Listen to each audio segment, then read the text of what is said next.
This is Rise. Let's lock in with the goal of changing one life at a time. Yours. Together, let us rise up, inspire, strengthen, and elevate our minds. It's time to rise on the voice of Nassau Community College, 90.3 WHPC. Hello, my name is Dr. Saran Heron, and welcome to Rise. Today we are going to talk about finding your voice. Growing up in a society can sometimes have negative impacts, and it is important for us to embrace our differences. This may impact your self-confidence. I am sure we can relate.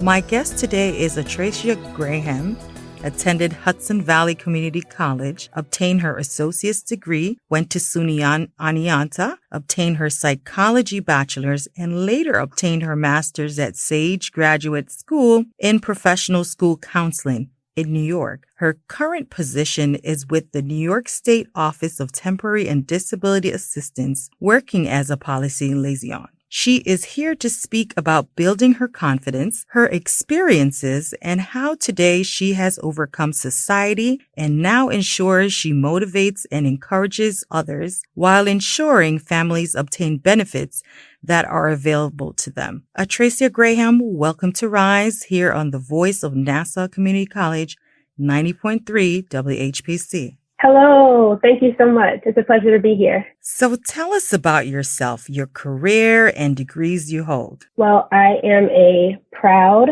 first-generation American and chocolate brown-skinned woman. My entire family is from the beautiful island of Jamaica.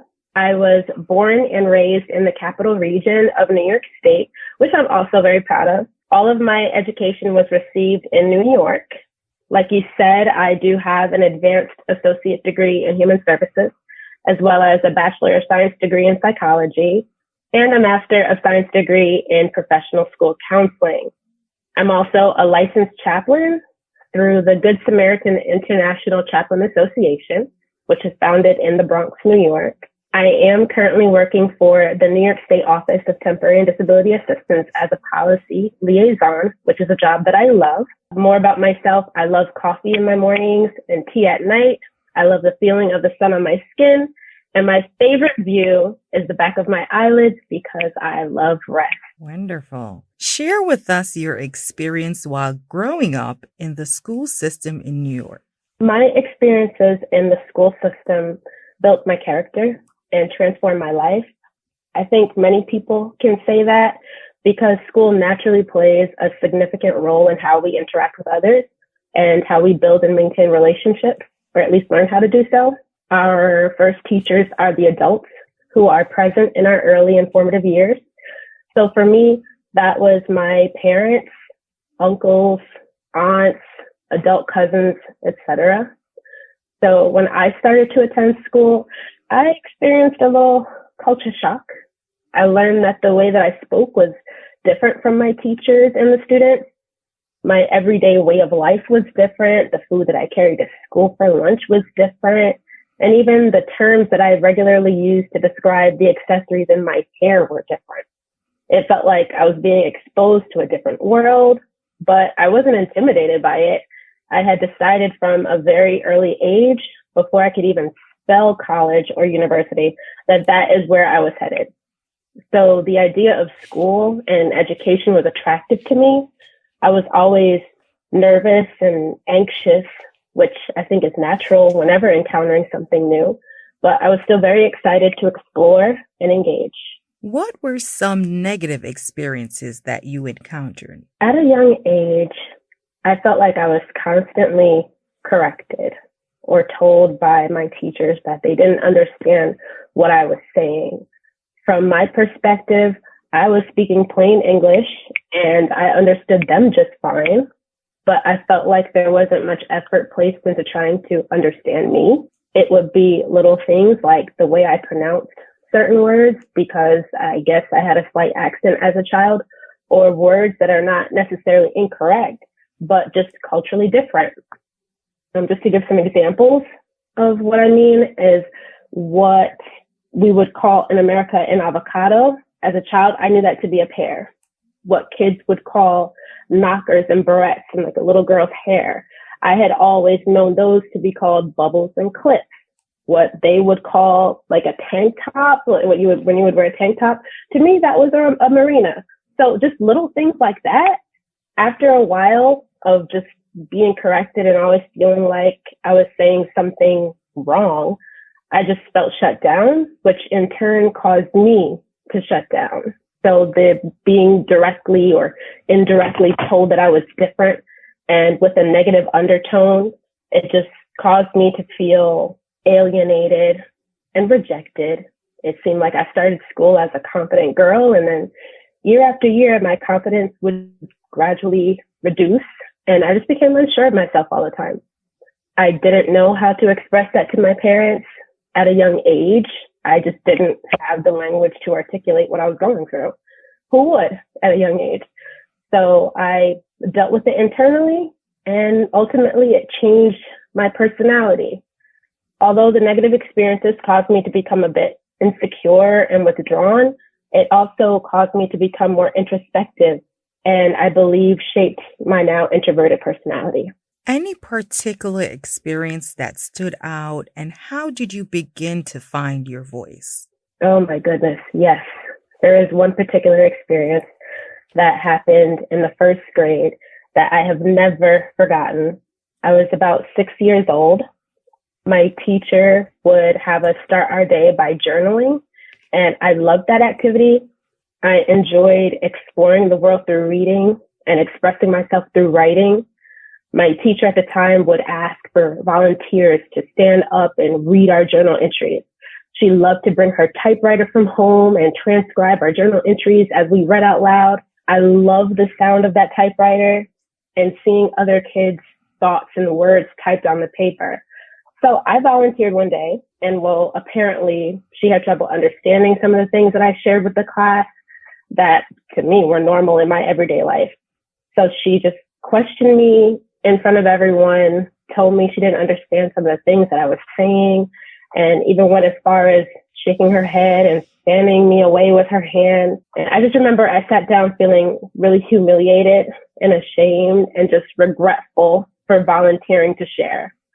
I can also remember that was when I decided in my heart that I would try my hardest never to be placed in that position again, which just means that I got really quiet.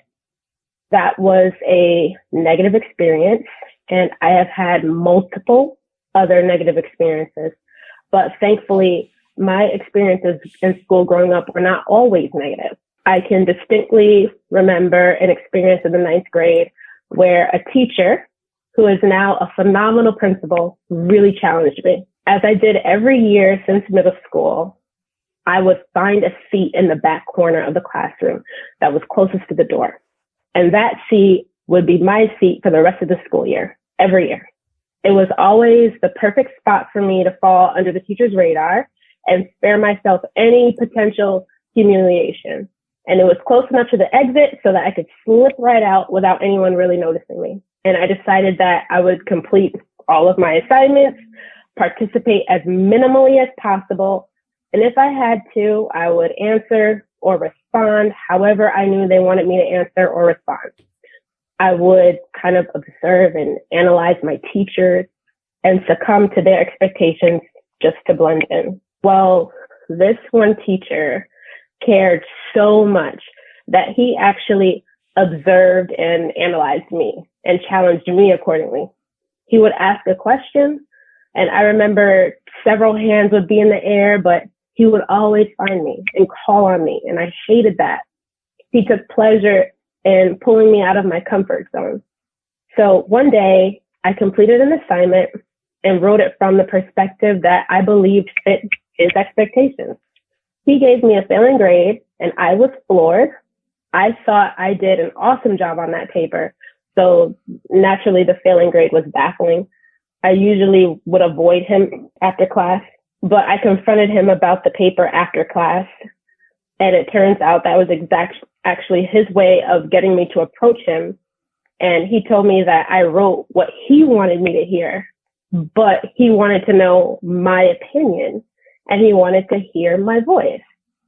So this was the first time that I realized that I was so focused on pleasing others and avoiding shame and avoiding humiliation and to the point where I was unsure of my own voice.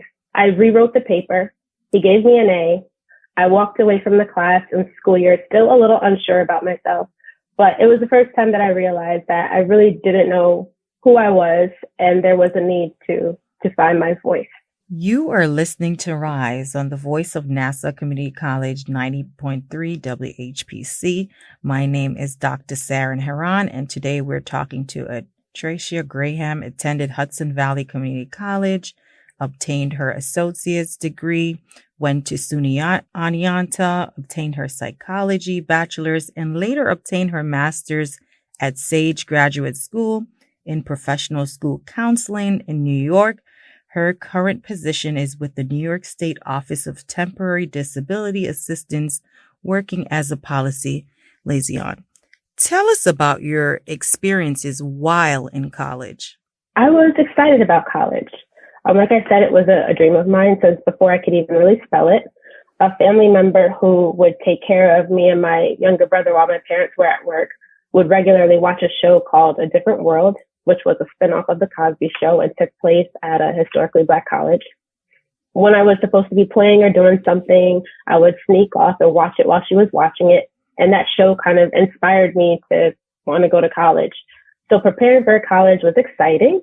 At that point, I had grown so much and came to believe that the things that make people different don't have to divide us. When we're open to learn about our differences, it has the power to unite us. So I started to embrace differences, and I looked for colleges that had that same vision. My college experience didn't really turn out to be the glorified way I expected it to be, but I definitely had some great experiences with a diverse group of students. We worked together, uplifted one another, supported one another, especially in a group I joined called ALANA, AALANA, which stood for African American, Latino, Asian, and Native American.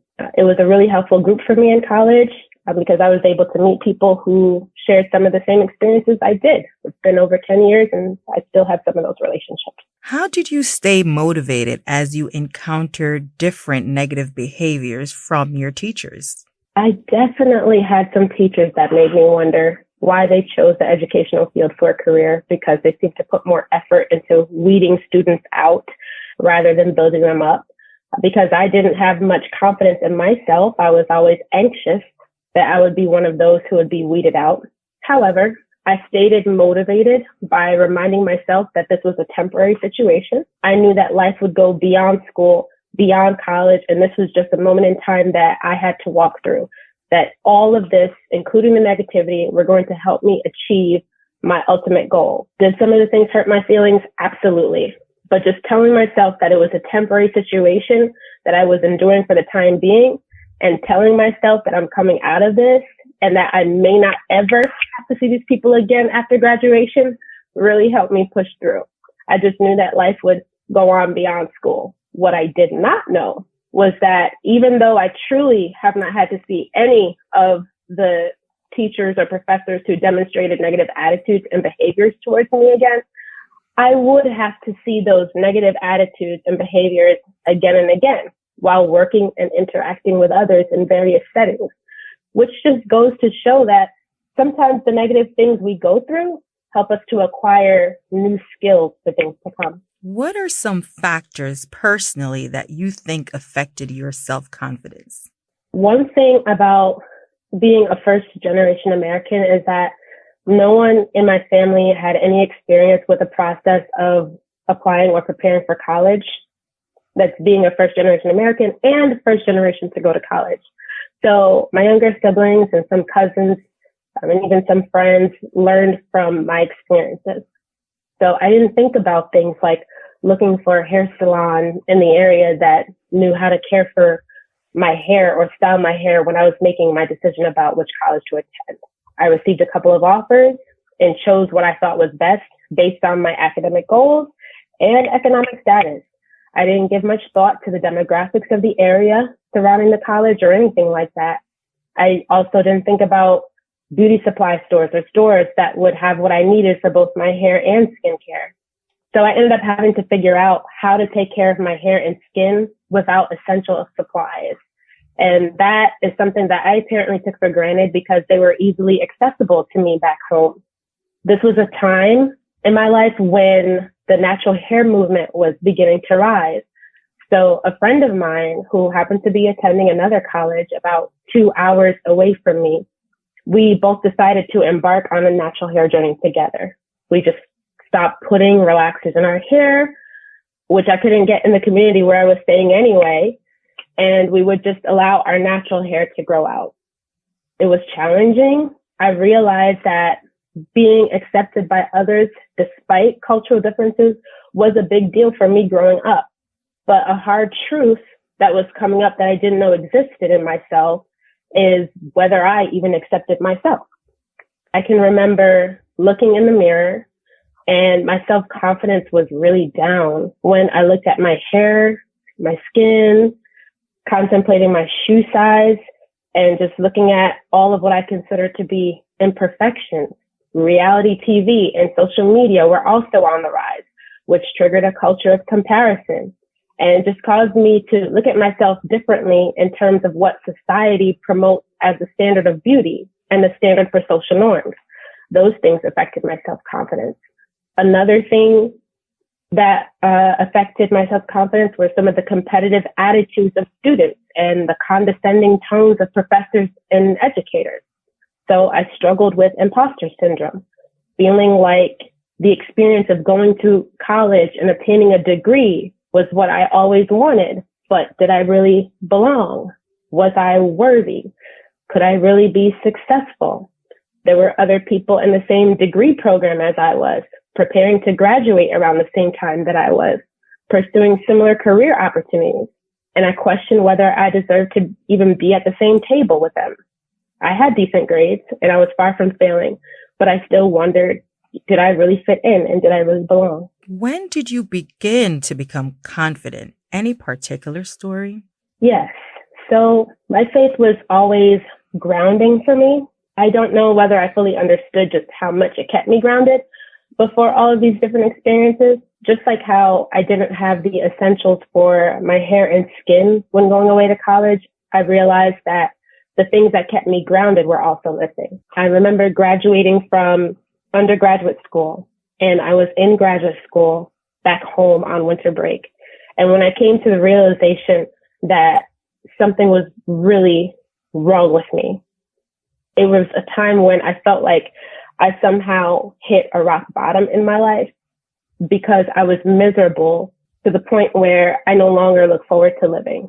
This became a turning point in my life and I was just searching.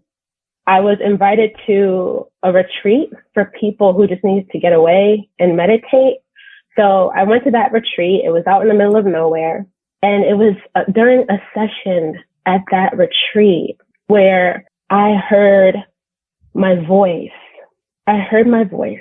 It was a desperate but beautiful sound that I didn't even recognize, and it was coming out of me. And I realized that all of the negative things that I experienced in life were working together in sync to silence that voice. And when I realized that, my confidence started to come back because I started to get to know the truth of who I am, and I started to exercise that voice. You are listening to Rise on the Voice of Nassau Community College, 90.3 WHPC. My name is Dr. Saran Heron, and today we're talking to Atracia Graham, attended Hudson Valley Community College, obtained her associate's degree, went to SUNY Oneonta, got her psychology bachelor's degree, and later obtained her master's at Sage Graduate School in professional school counseling. In New York, her current position is with New York State Office of Temporary and Disability Assistance, working as a policy liaison. In your current position, tell us about your role for someone listening that may be interested. So I work for the Office of Temporary and Disability Assistance, which you can also call OTDA, which is a New York State agency that is responsible for the oversight of programs that provide assistance and economic support to families. That includes, but is not limited to, temporary cash assistance, assistance with paying for food, heat, rent, and just so much more. It's a very large agency. My particular role is that I serve as a policy liaison with the SNAP Bureau. SNAP was formerly known as food stamps. I help with the review, analysis, and development of SNAP policies and procedures. I work with local social service offices to implement policies and procedures and ensure that they adhere to federal and state regulations. I respond to written and verbal inquiries from families, consumers, social services offices, community-based organizations, and other agencies like those regarding policies. I provide technical assistance for various systems, conduct site visits, prepare reports, conduct trainings, and sometimes I have to travel and spend the night in different counties. There are so many different things involved in my role, but the ultimate goal is to fight against hunger and make sure that as many people who are eligible are able to access SNAP benefits. Any challenges that you experience in your present role? My challenges are personal. It's tough to see people struggle and not be able to jump in and help them immediately. The reality is that there are some people who don't make enough money to support their families, but they also make too much money to qualify for certain types of assistance. So if I have any challenges at all in my role, that would be it. How is your outlook different today now that you finally found your voice? I have come to realize that there were some lies that I somehow ended up believing, some untruths that penetrated my mind like a virus and warped my belief system. Now that my eyes are open and I can see much clearer now, I sometimes have feelings of righteous indignation. It makes me angry to think about what could have happened to me because of the lying voices in my head that I believed. I don't know that I have fully found my voice yet. However, I am in a much better place than where I was before. And I'm at a place where day by day, I'm finally finding my voice because I'm growing and learning. The more I learn about myself and who I was created to be, the more I discover my voice and the importance of using it. I now believe that my voice is necessary. I believe that everyone's voice is necessary in the world. Our cultural, racial, ethnic, social, economic, and value differences don't make us lesser or greater than anyone else. Our diverse experiences in life don't make us lesser or greater than anyone else. I've come to realize that all of the negative and positive experiences I've had in life can work together for my good. I don't wear them. I don't carry them on me. I use them as a stepping stool to elevate me. As much as some of my experiences may have been hurtful or hard when I was going through them, they ultimately help to shape who I am and my voice. Any advice for someone listening who has had a negative experience and how to rise above it? I would say talk to someone or even journal. Journaling could be in the form of writing, or you can record yourself speaking. I feel like the negative experiences that I walked through in life were able to affect me the way they did because I didn't talk to anyone. I'm a loner and an introvert, so I prefer to process everything internally. But perhaps if I did talk to someone, they would have been able to dismantle the blatant lies I started to believe about myself and talk some sense into me. If you talk to someone who you can trust and who can hold you accountable and who can tell you the truth in love, they may be able to talk you through your feelings and help you look at the negative experiences differently and help you get grounded.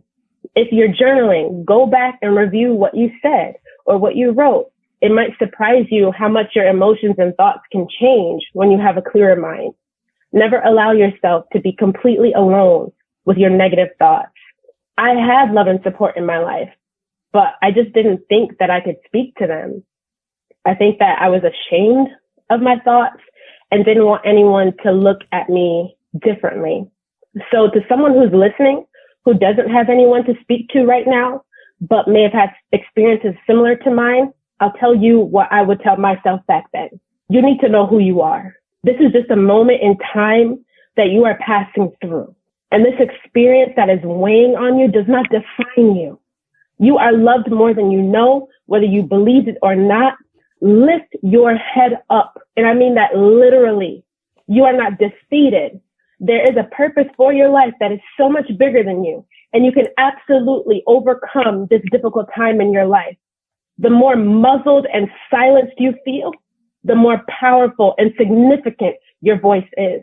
Don't allow yourself to be silenced. Rise up. What was most challenging for you as you navigate in a society where we are all from different cultures? There are so many different cultures, and I think that's absolutely beautiful. Diversity is beautiful. I love to travel and experience all sorts of different cultures, but what I found challenging was the resistance to accepting and learning other cultures, or the idea that one culture's way of speaking or doing things is superior to another. I didn't like being told that the way I did or said something was wrong when it wasn't necessarily wrong. It was just different. I would love to believe that there has been some growth from that. I'm seeing some of my old grade schools and even newer schools in the community doing a multicultural day and celebrating and exposing children to more cultures in their school decorations. I think that's beautiful, and I would love to see more of that. What's one thing you want to leave with us today and those listening to the program about finding their voice? I would say you have a voice. It is an expression of who you are that is unique to you. You're not living and breathing by chance, and don't let anything or anyone make you think differently. You are indeed a necessary ingredient for the world that we're living in, and someone needs your voice. How can someone listening connect with you? You can email LordBuildOurHouseForYou@gmail.com. That's LordBuildOurHouseForYou, LordBuildOurHouseForYou@gmail.com. Thank you for being here, Atracia Graham, Policy Liaison, who works for New York State Office of Temporary and Disability Assistance as a Policy Liaison. Despite negative encounters, it is important to rise above and build your confidence. We hope you will be able to find your voice and stay strong while you overcome any challenges in society. I'm Dr. Saran Heron, and I thank you for listening to this week's episode of Rise here on the Voice of Nassau Community College 90.3 WHPC.